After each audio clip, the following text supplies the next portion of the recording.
They posted me to a frontier listening station, then assigned an alien specialist as my operational partner. The orders came through at 0340 station time. I was 3 weeks out from rotating back to Callisto Base when the reassignment hit my queue. No explanation, no context, just a new posting code and a departure window that gave me 11 hours to pack. Master Sergeant Yael Davin, UHC Signal Intelligence Corps, reassigned to listening post Kessler 7, outer heliosphere boundary, effective immediately. I'd heard of Kessler 7 the way you hear about places nobody wants to talk about. It wasn't classified exactly. It just never came up in normal conversation. When I queried the station manifest, the crew count read 4. 4 people, one of the most sensitive signal arrays in the outer system, and a coordinates tag that put it roughly 94 astronomical units from Earth, nearly the edge of where human infrastructure ended and deep void began. My squad leader, Lieutenant Ferris, handed me my transfer chip without making eye contact. "Good posting," he said. "You're a bad liar, sir." He almost smiled. "You'll be fine. You're the right fit for it." "The right fit for what?" He handed me a sealed secondary file, paper, not digital, which told me everything about the sensitivity level. "Read it on the transit." "Not before." I read it somewhere past the orbit of Uranus. The file was 43 pages. The first 32 were standard operating parameters for a deep space listening station: signal capture protocols, data compression schedules, maintenance rotations. Dry, technical, unremarkable. Then page 33 began with a single sentence that I read 4 times before my brain agreed to process it. Kessler 7 has been in passive receipt of non-human structured signal transmissions for approximately 19 months. 19 months. They had known for 19 months. I set the file down on my knee and stared at the porthole. Outside, the sun was a bright star, still the brightest but no longer dominant. Everything beyond the glass was deep black and cold and old in ways that human civilization had never truly reckoned with. 19 months of alien signal. And they had sent 4 people to listen. The transit took 8 days. I used most of them to study. The file expanded the more I read. There were annexes attached to annexes, cross-referenced with signal intercepts from 3 other deep array stations that had each, independently, picked up fragments of the same transmission architecture. The UHC Signal Intelligence Directorate had spent 14 months correlating the data before concluding that the pattern was not natural. Not a pulsar. Not a magnetar artifact. Not interference from any known human or decommissioned probe. It was structured. It repeated with variations. It evolved across the 19-month window, which meant, according to the attached analysis from Dr. Priya Osei at the Directorate, that it was likely interactive. Responsive to something, even if we hadn't yet identified what it was responding to. The phrase that stayed with me from Osei's analysis: the transmission does not appear to be broadcasting into the void. It appears to be addressing something specific. Based on directional analysis, the most probable addressee is us. I arrived at Kessler 7 feeling the weight of that word. The station was smaller than I expected. A cylindrical core with 3 sensor arrays extended like the arms of a crab, catching signals across a dozen frequency bands simultaneously. It was cold inside in the way that deep space postings always were, the kind of cold that had nothing to do with temperature and everything to do with distance. The recycled air smelled faintly of solder and instant coffee. The walls were covered in handwritten notes, signal logs, and printed spectrograms that someone had taped up in overlapping layers over months of work. The current crew was 3: Technician Seuss, a signal processor who'd been there 14 months and had the hollow-eyed focus of someone who hadn't thought about anything else in a long time; Warrant Officer Breck, the station's structural and systems engineer; and Dr. Ank Mars, a xenolinguistics consultant attached from the academic sector under a UHC research contract. All 3 of them looked at me the way people look at the new arrival when they're not sure whether to be relieved or resentful. "You're the senior NCO," Breck said. "Apparently. That mean you're running ops?" "That's what the transfer says." Seuss was already back at his console. Mars was watching me with the careful attention of someone measuring something. She was the one who finally said it plainly. "There's a 5th person arriving in 3 days. Not UHC. Not human." She said it the way you'd say it if you'd had 3 days to figure out how to say it and still hadn't quite managed. "The signal source," I said slowly. "They sent a representative?" "We don't know if they sent it or if it sent itself," Mars said. "What we know is that approximately 6 weeks ago the transmission pattern shifted. There was a new component, a narrowband directional pulse aimed precisely at this station. Our coordinates, our frequency range. 6 days after that, we detected an approach vector. Small craft, decelerating. Non-human propulsion signature. She pulled up the approach track on the central display. The trajectory was smooth, deliberate, and, I noticed, non-threatening in its geometry. It had come in slow, on a long arc that kept it visible to our sensors the entire time. Whatever was on that craft, it had wanted to be seen coming. UHC Command's response? I asked. They upgraded our sensor package, sent you, and told us to maintain passive posture until the contact moment. And after the contact moment? Mars and Breck exchanged a look. That, Breck said, is what you're here for. I looked at the approach vector on the screen. 3 days. A small craft. Something that had been talking at us for 19 months, and had finally decided it was time to close the distance. I thought about the phrase from Osei's report again. The transmission appears to be addressing something specific. We had been listening for 19 months without answering. And whatever was on that approaching craft had apparently decided that silence at a certain point was itself a kind of answer, and that it was time to try something more direct. I poured myself a coffee from the battered station carafe, pulled up the full signal archive on my secondary screen, and started reading from the beginning. I had 3 days to understand 19 months of someone else trying to reach us. I intended to use every hour. Sleep came in short rotations. I had told myself I would rest properly once I'd reviewed the first signal tranche, maybe 4 hours of archive, then 6 hours down. That was at 2100. By 0300 I was still at the console, and Technician Seuss had refilled my coffee twice without comment, which told me this was normal behavior for Kessler, 7. The signal archive was not what I had expected. I had expected noise, the kind of structured but alien data that required months of linguistic decryption before any meaning surfaced. What I found instead was something more unsettling. The signal had been trying to be understood. The earliest transmissions from 19 months ago were dense and complex. But over the following weeks they had simplified. Patterns had repeated. Certain sequences had been isolated and repeated with variations. The same way you'd repeat a word in a foreign language, slower and louder, hoping for recognition. By month 4 there were numerical sequences. By month 7 what appeared to be geometric progressions. By month 12, something that Dr. Mars had labeled in her notes as probable emotional state indicators, variations in transmission cadence that didn't seem to carry information so much as tone. It figured out we were listening, I said. Mars was behind me. I hadn't heard her come in. That's my read, she said. The early transmissions were probably standard protocol for their kind. Broadcast your presence, your location, your basic data signature. Then our passive reception pattern became detectable to them. We weren't answering, but the way our arrays were oriented, the power draw from our active processing, something was telling them someone was home. So they adjusted. Progressively, yes. Everything after month 3 is pedagogical in structure. They're teaching. Working from abstract to concrete, mathematics to geometry to what might be spatial relationships. She pulled up a segment on the secondary display. This section here, month 11, Seuss and I have been working on it for 2 months. Best current interpretation, it's a map. Relative positions of several star systems. We believe one of the marked positions is their origin. I studied the display. The sequence was visually distinctive, a grid of pulses with a clear anchor point and radiating reference lines. How far? I asked.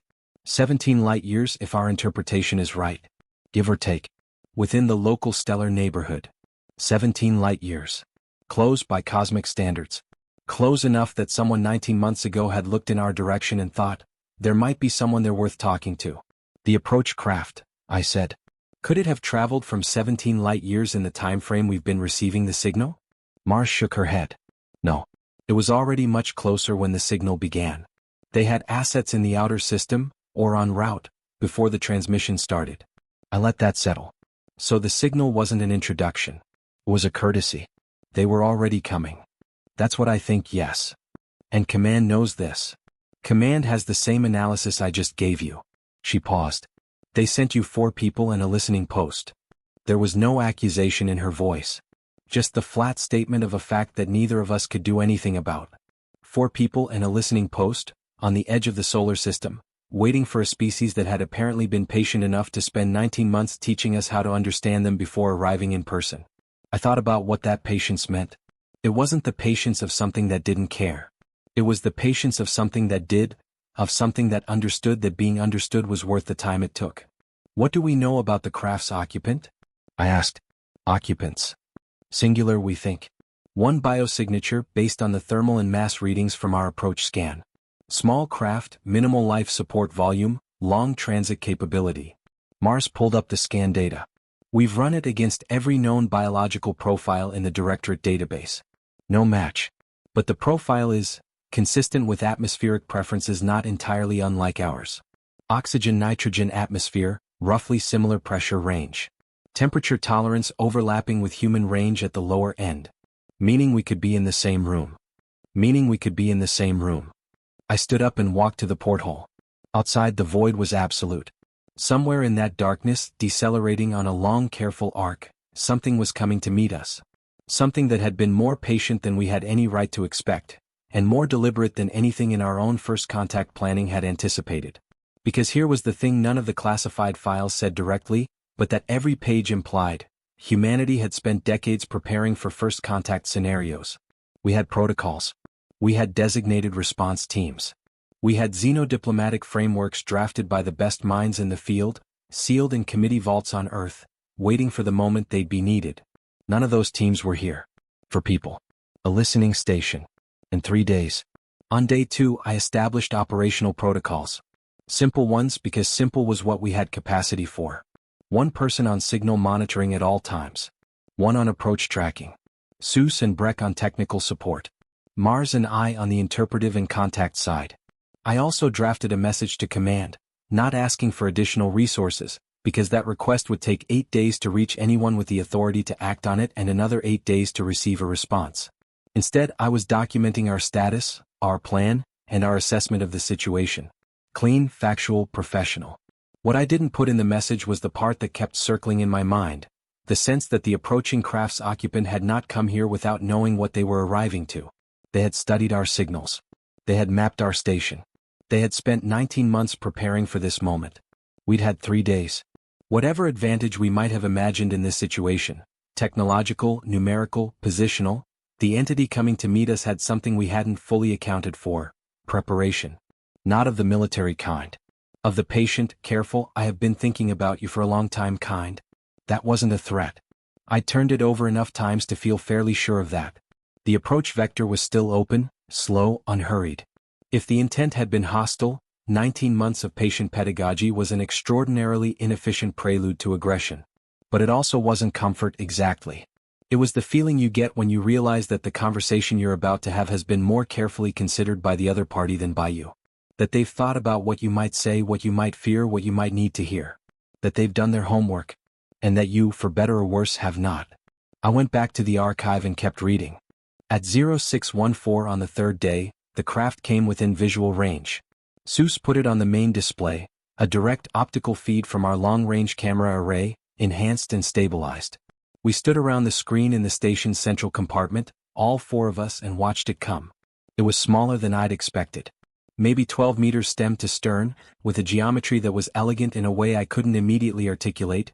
No hard angles, surfaces that curved and flowed in ways that suggested the design had grown from functional principles rather than been imposed upon them. The hull was a dark matte material that caught almost no light, and along the forward section there was a band of something luminescent. Not a light exactly, more like the surface was faintly alive. Pulsing very slowly, in a rhythm that Mars immediately recognized. "That's the signal," she said quietly. "The transmission pattern. It's displaying it on the hull." We all looked at her. "It's identifying itself," she said. "Saying, I am the source. I am the one who has been speaking to you." The craft completed its deceleration over the next 40 minutes, matching our station's velocity with a precision that would have been impressive by human engineering standards. Then it held position at approximately 300 meters, close enough for detailed optical observation, far enough to make no ambiguous moves toward our docking interface. "Waiting. It's waiting for us to indicate readiness," Mars said. "How do we indicate readiness?" Breck asked. "I don't know," she admitted. "But I think the fact that we haven't powered up our defense systems or changed our sensor posture is already communicating something." She was right, I realized. The craft had approached a listening station that had passive arrays, no weapons manifest, and a crew of 4. Those facts were legible if you were watching carefully enough. And this entity had been watching carefully for 19 months. I sat down at the communications console.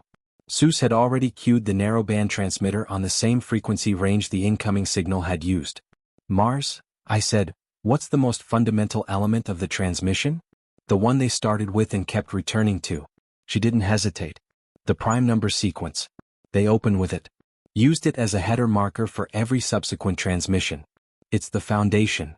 Then that's what we send.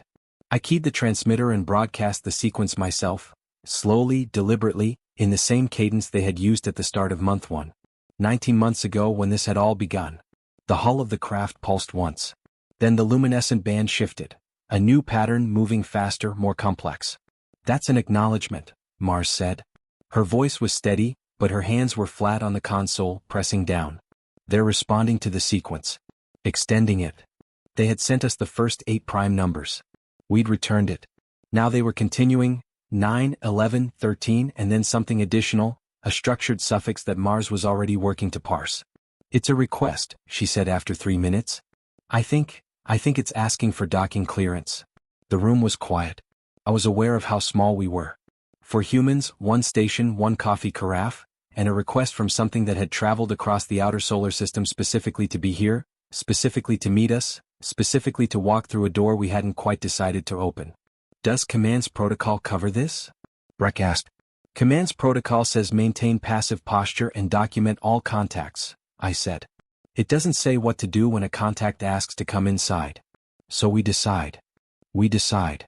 I looked at Mars. She was the closest thing we had to an expert, and her expression was focused in a way that I had come to read over 3 days as her version of confident. It has been consistent, she said. Every choice in the approach has been measured. Non-threatening geometry.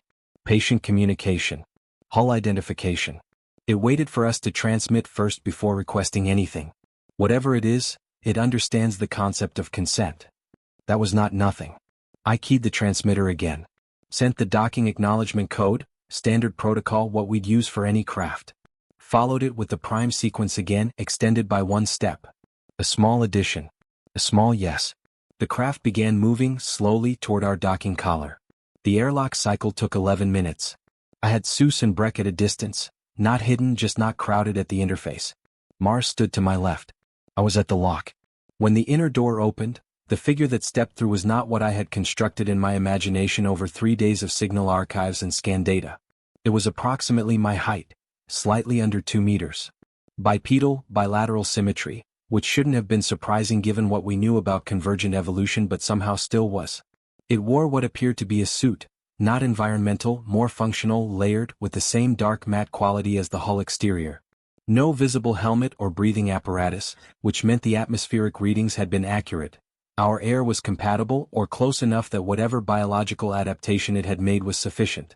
Its face, and it was a face recognizably so, had the quality of something designed by the same evolutionary pressures as ours, but refined by millions of additional years along a different path. Bilateral, forward-facing eyes, a wider-than-human chromatic range visible in the iris coloration. A structure around the mouth area that suggested vocalization as primary communication, which aligned with the acoustic components we'd identified buried in the transmission signal. It stood in the airlock threshold and looked at me. Then it raised one hand, palm outward, fingers extended, and held it there. A gesture. An offered gesture. I didn't know if it meant the same thing it might have meant to a human observer, but it was clearly deliberate. A held, open, visible hand. I raised mine in return. Held it the same way. It made a sound, low, structured, a sequence of tones that had the same cadence as the transmission header. The prime sequence vocalized. I said the next number in the sequence out loud, in the dark air of the station corridor, and felt the absurdity and the weight of the moment in equal measure. It stepped fully through the airlock. Beside me, I heard Mars exhale very slowly. It's here, she said, barely above a whisper. It's here, I confirmed. And then, because someone had to take the next step, I turned and led our guest into the station, into the small, cluttered, coffee-smelling hub of Kessler 7, and began the work that neither our training manuals nor our command protocols had quite managed to prepare us for. The work of figuring out what 19 months of patience had been trying to say. We designated it a workspace. The term felt almost absurd, workspace, like we were onboarding a contractor, but it was the most accurate word available. The central compartment had a secondary console that Seuss cleared within 20 minutes, and that became the contact interface, a surface with display capability, connected to a non-networked processing unit that Breck had isolated from our core systems as a security measure. Not because we suspected threat. Because procedure existed for good reasons, and one of those reasons was that good intentions were not a substitute for rigor. The entity, which Mars had begun calling Subject 1 in her notes, and which I privately thought of as the envoy, though I hadn't said that aloud, observed all of this with what I can only describe as interested patience. It moved carefully in the station's interior, aware of its size relative to ours, aware of the low overhead in the secondary corridor. It didn't touch anything without indicating an interest first, and when Seuss flinched when it reached toward his console, it stopped immediately, withdrew, and waited until he nodded before trying again. It understood what no looked like. That was not a small thing. The first communication session lasted 6 hours. I say session because that's how it structured itself. Periods of exchange followed by deliberate pauses, as though the envoy understood that processing time was necessary and built it into the rhythm. Mars led the exchange, with me observing and Seuss logging every data point in real time. The envoy's method was systematic in a way that reflected everything the transmission archive had already shown us. It established shared reference points, then built on them. Mathematics first, we had those. Geometry. Spatial relationships. Then it did something unexpected. It pulled a small device from its suit and projected a holographic display above the workstation. A simple rendering. A star map, matching the one from the signal archive but expanded. More detail. More reference markers. It pointed to one marker. Then to the station's porthole. Then back to the marker. This is where I come from. You are here. We confirmed with the prime sequence header, our established affirmative. It pointed to another marker. One we hadn't seen in the archive. Closer to the inner solar system but outside our main traffic lanes. Mars made a note and said quietly, that might be a staging point. Or a relay station. Something theirs, positioned closer than their origin. Or something else's, Breck said from the corner.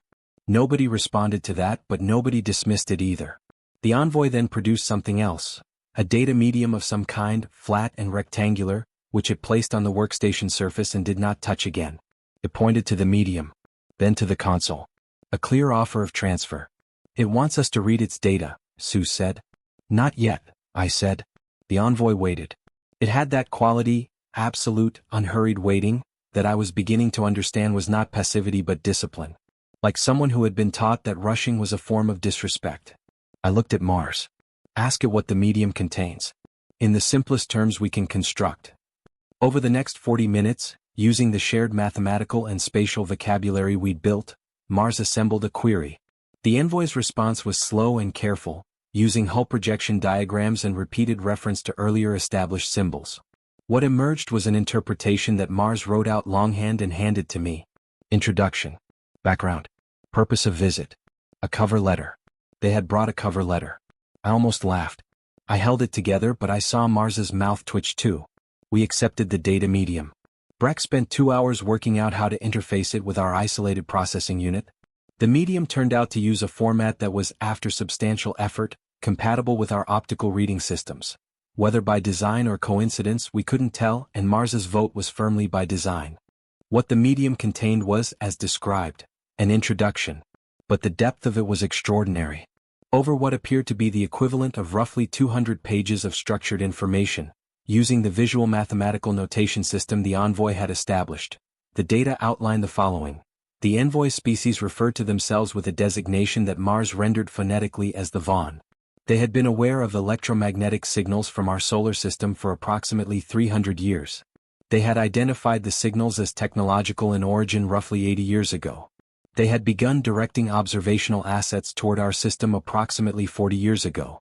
The decision to make contact directly had been made 19 months ago, following what the data described as an internal period of deliberation lasting several decades. They had taken 40 years to observe us before deciding to speak. Then they had spent 19 months making sure they could be understood before arriving. We had been allotted 3 days. I held that in mind without judgment, because the judgment wasn't useful. The situation was what it was. What was the decision factor? I asked Mars. What changed 19 months ago? Why then and not earlier? She studied the archive for another hour before answering. Based on the data here, our expansion into the outer system. Kessler 7 was constructed 14 months before the signal began. But there were preliminary survey missions to this region going back further. I think when they observed us placing long-range listening infrastructure here, at this specific boundary, they interpreted it as a signal of readiness. We had moved to the edge and started listening outward. They took that as an invitation. We hadn't known we were issuing one. But we had been. Not consciously, not through any diplomatic intent, just by being what we were. A species that builds outward. That reaches into the dark and puts up ears at the boundary. The envoy from across the workstation watched me read the interpretation. And then it did something I hadn't anticipated. It placed both hands flat on the surface, side by side, palms down. Then it looked at me steadily. Mars made a quiet sound. I think that's a gesture of, she paused, searching. Not submission. Offering. Both hands visible. Nothing held. I have nothing I'm concealing. I placed my own hands flat on the surface, palms down. The envoy's eyes, those wide, chromatic eyes, held on mine for a long moment. And then, for the first time since arriving, it made a sound that Mars later spent 3 weeks trying to classify. Not the structured tonal vocalization of the prime sequence. Something softer. Something with a rise and fall that felt, if you were careful about anthropomorphic interpretation and still allowed yourself a little honest observation, like relief. 6 hours in, I had a theory about the Vaughn. Not verified. Not documentable. But sitting in that cold little compartment at the edge of everything, watching a creature from 17 light-years away breathe the same recycled air I breathed, I thought. They were nervous about this too. 19 months of teaching us their language. 40 years of watching us from a careful distance. Decades of internal deliberation. That wasn't the behavior of something that didn't have stakes in this. That was the behavior of something that understood exactly how much could go wrong in a first meeting, and had tried with everything it had to make sure it didn't. I refilled my coffee. I offered the carafe toward the envoy, because that's what you do with someone who's sitting at your table and you want them to know they're welcome. It looked at the carafe with evident interest.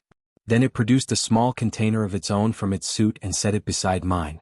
2 containers. 1 table. Mars wrote in her log, Day 1, contact plus 6 hours. Communication preliminary but structurally sound. Subject appears oriented toward cooperation and transparency. Recommend continued engagement. I wrote in mine, we have a lot to learn. Starting now.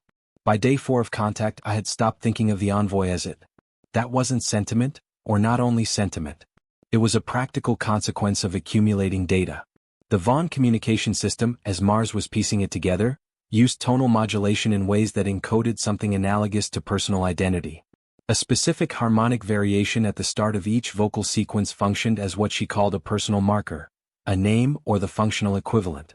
The envoy's marker was a 2-tone phrase that Mars rendered phonetically as seva, and after 3 days of hearing it in context we had all begun, unconsciously, to use it. Seva. The first name, or name equivalent, of the first confirmed extraterrestrial individual in direct contact with humanity. The data medium had been invaluable. With Mars translating and Seuss processing, we had extracted the core introduction and built a working translation scaffold that was rough but functional. Enough to conduct exchange on topics of concrete, shared reference. We could discuss spatial relationships, numerical quantities, temporal durations, and, with increasing reliability, the general category of intent. On day 4, Seva indicated it was ready to explain the purpose of the visit. Mars ran the session. I watched. The explanation took most of a day. It came in sections with deliberate pauses for verification. Seva would present a concept, Mars would work with Seuss to confirm interpretation, and Seva would observe the process before continuing. Sometimes it would add a correction, not impatiently but precisely, adjusting a term or restructuring a sequence until we had it right. It was, as Mars noted afterward, the most considerate communication partner she had ever worked with. It did not proceed until it was satisfied we understood. What Seva communicated, distilled, was this. The Vaughn were not alone in awareness of humanity. There were others, at minimum 2 other species in the local stellar region that had monitored our radio signatures over the decades. These were not organizations or alliances but independent civilizations that had, through various indirect exchanges, become aware of each other's awareness of us. The Vaughn had no formal diplomatic relationship with either of these others. Their interstellar neighborhood was not a coalition, not a federation, not the kind of unified political body that human science fiction had often imagined. It was messier than that. Older. Full of histories that predated any formal contact between the species involved. The reason Seva had been sent, the reason this contact was happening now from this direction in this form, was that something in that wider regional awareness had recently shifted. One of the two other species had begun, approximately 3 years ago, directing observational assets not merely toward our solar system but into it. Closer than passive monitoring. Closer than any of the Vaughn's own infrastructure had ever approached. Seva used a term that Mars initially translated as assessment but later revised to something closer to evaluation. The difference mattered. The Vaughn had concluded that this evaluation was not benign in the sense of being scientific. The observational posture, the approach geometry, the frequency of passes, the systems being targeted for observation, matched a pattern that the Vaughn recognized from their own history. A pattern that, in their historical record, had preceded more aggressive contact. They had not come to warn us in the dramatic sense. Seva was careful about that, and Mars was careful in her translation of it. It was not "you are in danger."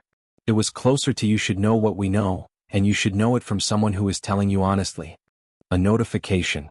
A professional courtesy, extended across 17 light-years, delivered by a single representative at significant personal cost, to a species that hadn't even known there was a conversation to be had. I drafted the command report that evening. It was the most careful document I had ever written. I used plain language, minimized interpretation, and distinguished consistently between what Seva had communicated, what Mars had translated, and what I assessed. I attached all session logs, all signal archive data, and the full content of the Vaughn data medium in its original form alongside our partial translation. I flagged it for immediate relay to the UHC Signal Intelligence Directorate, copied to Strategic Planning Command and the First Contact Response Office, which I had not known existed until the transfer file mentioned it in a footnote on page 37. Then I sat with the report for an hour before sending it. What I was wrestling with was not the content. The content was clear. What I was wrestling with was the gap, the vast, institutional gap between what was happening here on this small station and what the receiving end of this report was equipped to do with it. We were 4 people. We had been running continuous contact operations for 4 days with minimal sleep and a translation capacity built from scratch in real time. We had made significant progress by any reasonable measure. But we had also reached a threshold. The conversation Seva had come to have was larger than what 4 people at a listening post could adequately conduct. We needed linguists, xenobiologists, strategic analysts, diplomatic personnel. We needed people with authority to make commitments, not just listen and record. We needed, in short, the apparatus that human civilization had technically prepared for this moment and had not yet deployed for reasons that I assumed had to do with the distance between a signal archive in a classified file and a creature actually standing in someone's airlock. I sent the report. 16 days round trip before I'd know if anyone at command had decided to do anything with it. 16 days of continuing with 4 people and a partial translation scaffold and a guest who had come from 17 light-years to tell us something important, and who was waiting with that deep, disciplined patience to see if we were going to treat the information with the seriousness it deserved. I went back to the central compartment. Seva was at the workstation, reviewing something on the display. It had been given read access to the non-sensitive portion of our station's scientific database, at Mars's recommendation, and had been working through it with evident interest. When I came in, it looked up and produced its personal marker sound, its name tone the way you'd acknowledge someone entering a room. I sat down across from it. "We sent the message," I said, even though the words were meaningless to it. "Someone will respond." Seva watched me speak. Then it put both hands on the table again, that gesture of open offering, and held them there. I put mine down too. We sat like that for a few minutes. An NCO from the UHC Signal Corps and an envoy from 17 light-years out, in a station the size of a shipping container at the edge of the solar system, waiting for the larger institutions of our respective species to catch up with what 2 individuals had already begun. I thought, history doesn't wait for the people who are supposed to be in charge of it. Then I thought, good thing someone was listening. 16 days produced 11 days of actual waiting, because command's response arrived ahead of schedule, relayed through the inter-system array at Callisto Base with a priority flag I hadn't seen before on any document in my career. The response was from Admiral Priya Osei. Not Dr. Priya Osei, xenolinguistics consultant, whose name I recognized from the original signal analysis. Admiral Osei, director of the newly formally constituted First Contact Response Office, which, as a footnote clarified, had been elevated from advisory status to operational command authority approximately 9 days ago. The reorganization had apparently moved fast, which told me that the report I'd sent had landed where it needed to land and had been taken exactly as seriously as the situation warranted. The message was long. I will summarize what mattered. First, A full response team was being assembled and would arrive at Kessler 7 in approximately 40 days. The team would include xenolinguists, xenobiologists, strategic analysts, a diplomatic liaison officer, and a medical officer. The station's crew complement would be expanded. Additional sensor and communication equipment was being dispatched on a faster transit track and would arrive before the full team. Second, my operational authority was confirmed and expanded pending the team's arrival. I was to continue contact operations, maintain full documentation, and, this was phrased with careful diplomatic language, exercise judgment consistent with humanity's best long-term interests in establishing this relationship. That sentence was doing a great deal of work. Third, the information regarding the third-party species conducting what Seva had described as an evaluation was being treated as a matter of strategic significance. I was asked, not ordered, asked, to attempt to obtain whatever additional detail Seva could provide regarding the nature, timeline, and observable characteristics of that species' activities. The request was framed explicitly as informational, not as a solicitation for alliance or commitment. Command was being careful. I appreciated it. Fourth and last, a personal note from Osei herself, outside the formal message structure. It read, Sergeant Davin. You were sent to a listening post. You listened. That's exactly what was needed. Keep doing it. I briefed the crew in the morning and held a joint session with Seva that afternoon. Mars led the communication as she had from the start. Over 11 days of contact, her translation capability had developed to a point where she was no longer building concept by concept from the mathematical scaffold but moving through a working vocabulary of several hundred verified reference and a growing structural grammar. It was not fluency, that would take months, possibly years, and would require a dedicated team of the kind now en route. But it was enough to have real exchanges with manageable ambiguity. We told Seva a response team was coming. 40 days. Seva acknowledged. Then it asked, through the exchange structure they developed, whether the response indicated that the information it had delivered had been received by decision-capable individuals within our governance structure. Mars translated. I confirmed, yes. Seva then did something we hadn't seen before. It retrieved the data medium from the workstation, the introduction document it had given us on day 1, and placed beside it a second medium. Different in shape. Denser, by Sousa's optical scan estimate, by a significant margin. It indicated, this is what I was prepared to provide if the first was received appropriately. More information. A second tier of disclosure contingent on our response to the first. It brought a test, Breck said from the corner, in a tone that was somewhere between impressed and disquieted. That wasn't quite right, I thought. A test implied judgment, pass-fail, predetermined criteria. What the Vaughn had built was more like a graduated conversation. Each layer unlocked by demonstrated comprehension and good faith at the previous layer. The same structure as the transmission archive. Teach first. Verify understanding. Then share more. We accepted the second medium. Its contents, as Mars and Seuss processed them over the following 3 days, were more complex and more consequential than the first.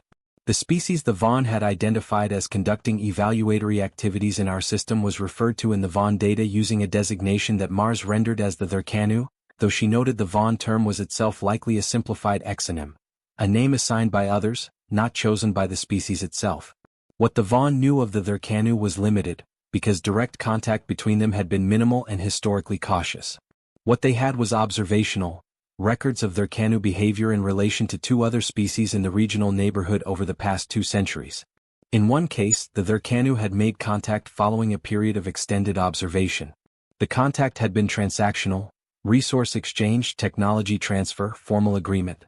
The relationship had continued on those terms, and the contacted species remained a functioning civilization. The arrangement, as far as the Vaughn could determine from external observation, was not partnership. It was closer to incorporation. The smaller civilization had continued to exist, but its development trajectory had bent toward the Thurkanu's interests. In the second case, the observation had not preceded contact. It had preceded something else. The civilization being observed had, at a critical point in its development, made a choice that the Thurkanu apparently found disqualifying. The Vaughn data was not specific about what that choice was. Mars thought this might be a gap in the Vaughn's own knowledge rather than deliberate omission. What the Vaughn recorded was the observable aftermath. The second civilization no longer appeared in any regional signal record approximately 60 years ago. 60 years of silence. No transmissions. No detectable infrastructure. One interpretation, they had been destroyed. Another, they had withdrawn from detectable activity. A third, their signal profile had been absorbed into the Thurcanus. The Vaughn did not speculate in the data. They recorded what was observable and noted that the interpretation was unclear. That intellectual honesty, given the context, was either reassuring or deeply troubling, and I found myself oscillating between the two depending on which hour of the day I considered it. I presented none of this to the crew as settled fact. I presented it as what it was: partial information from an outside observer about a species none of us knew, involving events none of us could verify, in a region of space none of us had ever been to. Important. Serious. Worth knowing. Not worth catastrophizing about before we had more. That was the line I was trying to hold. Between taking the information with appropriate gravity and allowing it to reorient everything we were doing in a direction that might not be warranted. Because here was the thing I kept returning to: the Vaughn had sent Seva specifically. Not a broadcast. Not a probe. A person. That was a choice, a costly, difficult, time-intensive choice, that implied a specific intent. They had wanted us to have this information through a relationship, not through data alone. They had wanted someone to receive it, sit with it, ask questions about it, and carry it back to human decision-making structures as something more than a file. That was how you treated information you wanted to be understood, not just processed. I met Seva's gaze across the workstation as Mars finished the third day of translation work. It had been watching us process the data for 3 days, watching our reactions, our note-taking, our discussions. Patient.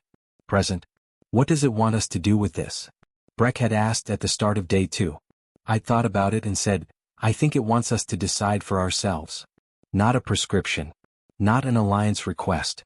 Not an agenda.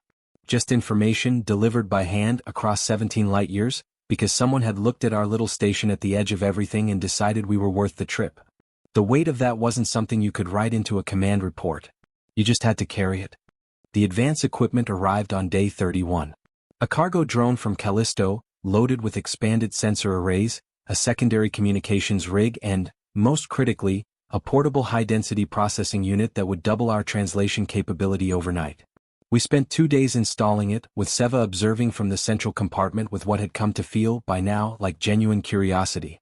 It had shown consistent interest in our technical work, in the way our station functioned, in the specific tools we used. Mars had begun a separate log on Vaughn technological observation behaviors that I suspected would be academically significant long after everything else about this posting was classified beyond anyone's reach. The full response team arrived on day 43. They came in a vessel 3 times the size of Kessler 7, a dedicated contact support ship that had been, I learned later, 2/3 constructed when my original report arrived and was completed in record time once the Signal Intelligence Directorate received it. 14 people, including 3 xenolinguists, 2 xenobiologists, a cultural anthropologist, a strategic analyst named Commander Rowe who I took an immediate and professionally managed disliking to, and Admiral Osei herself. She was smaller than I expected. Compact, precise in her movements, with the kind of focused attention that I associated with people who had spent long careers distinguishing signal from noise and had gotten very good at it. She shook my hand in the docking corridor, looked me over once and said, "Walk me through it from the beginning." I did. 40 minutes, no notes, in chronological order. She listened without interrupting. When I finished, she was quiet for a moment. Then, how would you characterize Seva's disposition toward us at this point? Carefully invested, I said. It came here with specific information to share and a clear interest in how we'd receive it. It hasn't pushed for any particular response. It hasn't asked for anything that would obligate us. It's been consistent from day one. This is what we know, this is why we thought you should know it, what you do with it is your decision. That tracks with what the data suggests about the Vaughn as a species, she said. Long cycle deliberation. Preference for horizontal communication over hierarchical imposition. Significant internal debate before this mission was authorized. She paused. They chose well, sending Seva. Seva chose well, I think, I said. She looked at me. It volunteered, I said. The second data medium mentions it. The mission was authorized and then Seva requested the assignment. It studied our signal profile for 11 years personally. Spent more time with our transmissions than any other member of their contact program. I paused. It wanted to meet us. Osei absorbed that in silence. The formal expanded contact sessions began the following day. Mars transitioned into a lead translation role within the team structure. Her 30-day head start was irreplaceable, and the three xenolinguists began the intensive work of converting our working scaffold into a full structured grammar with Seva's cooperation. The xenobiologists conducted their initial exchange through Seva on biological data, carefully, with mutual consent protocols that Mars had already established as part of the contact relationship. I stepped back from the primary contact role as was appropriate.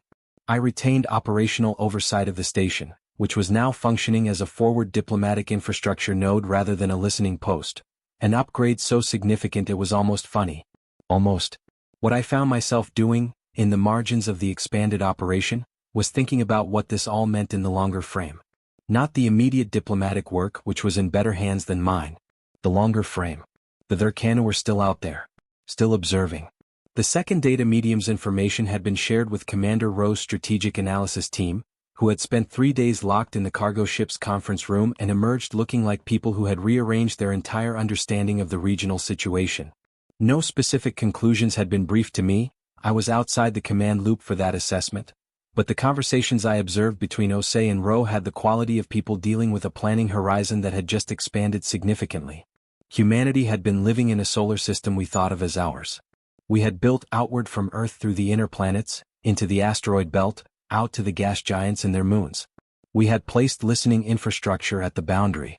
We had been aware, academically, that the universe was not empty, that the statistical probability of other intelligent life was high. But statistics are not the same as a person standing in your airlock. Statistics don't teach you their language over 19 months before they arrive. Statistics don't bring a second tier of information as a contingent gift for receiving the first one well.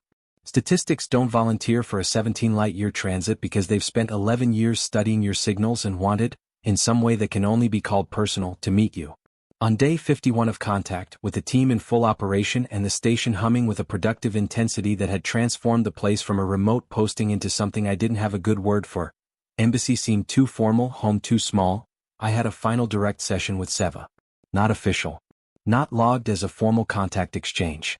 Just the two of us in the central compartment after the evening session, with Seva reviewing something on the expanded display system and me finishing a report that nobody had asked for. A personal document that I'd been writing since day 3 and which I intended to submit to the Historical Record Division of the UHC Signal Intelligence Corps on the theory that someone, eventually, should read about what it felt like to be the first person to say hello. Seva watched me write for a while. Then it produced its marker tone, its name, and followed it with a new sequence that Mars had translated earlier in the week. The sequence meant, approximately, the one who was here from the beginning. It had named me. Not with my rank or designation. With a relationship to this moment. The one who was here from the beginning. I looked it up in the partial Vaughan dictionary Mars had compiled and found a related term. One that Seva had used in reference to itself, during an exchange about its own role in the mission. The same root with a different suffix. The one who chose to begin. We shared a root word. In a language I was barely 2 months into, in an exchange that had started with prime numbers, Seva and I had ended up with a shared root word. I wrote it into the personal document. I didn't pretend to know what that meant cosmically or diplomatically or in any of the larger frames that the response team was now working within. But it meant something in the frame I could speak to, two individuals from incomprehensibly different origins, who had sat across a workstation from each other for 50 days and done their best to understand something they hadn't been trained for and hadn't expected. Who had, in the most fundamental sense available to any two beings, tried. The response team would be here for months. The diplomatic contact program that Osei was building would run for years. The questions that the Thurkanu's presence raised, and there were serious, significant questions that I hoped the people now tasked with them were equal to, would define the next phase of human strategy in ways I couldn't fully envision. I was a master sergeant in the Signal Intelligence Corps. I had been posted to a frontier listening station, assigned an alien specialist as my operational partner, and given 3 days of preparation for one of the most significant events in human history. Here is what I knew leaving it: we had not handled this perfectly. We had been underprepared, under-resourced, and operating well outside our designated scope from day one. Every protocol we had followed had been stretched beyond its design parameters. Every decision I had been made with insufficient information, under conditions that had never appeared in any training scenario I'd been through. And it had worked. Not because we were extraordinary. Because we had been consistent. In our seriousness, in our respect for what Seva was trying to do, in our willingness to take the time that was asked of us. We had treated the encounter with the weight it deserved. We had listened before we spoke. We had read the archive before we opened the airlock. We had extended hands and held them steady. None of that required special ability. It required the decision, made over and over across 50 days, to act as though this mattered enough to do carefully. The Vaughn had spent decades deciding we were worth speaking to. We had spent 50 days deciding we were worth speaking for. I submitted my final operational report to Admiral Osei on the morning of day 53. Then I packed my kit, said farewell to Seuss and Breck and Mars, and stood one last time in the central compartment with Seva before the transit ship came to rotate me out. Seva produced its full name tone. Then mine, the designation it had given me, the route we shared. I said, "It was good to meet you." The words meant nothing to it. The tone in which I said them apparently did not. It placed both hands flat on the workstation, palms down. Open. Unheld. I did the same. Outside the porthole, the void was the same as it had always been. Absolute, cold, old, in ways human civilization would spend generations learning to reckon with. But it was not and would never again quite be empty. Someone out there had been listening to us for 300 years. And somewhere in that deep dark, between our star and theirs, a relationship had just begun.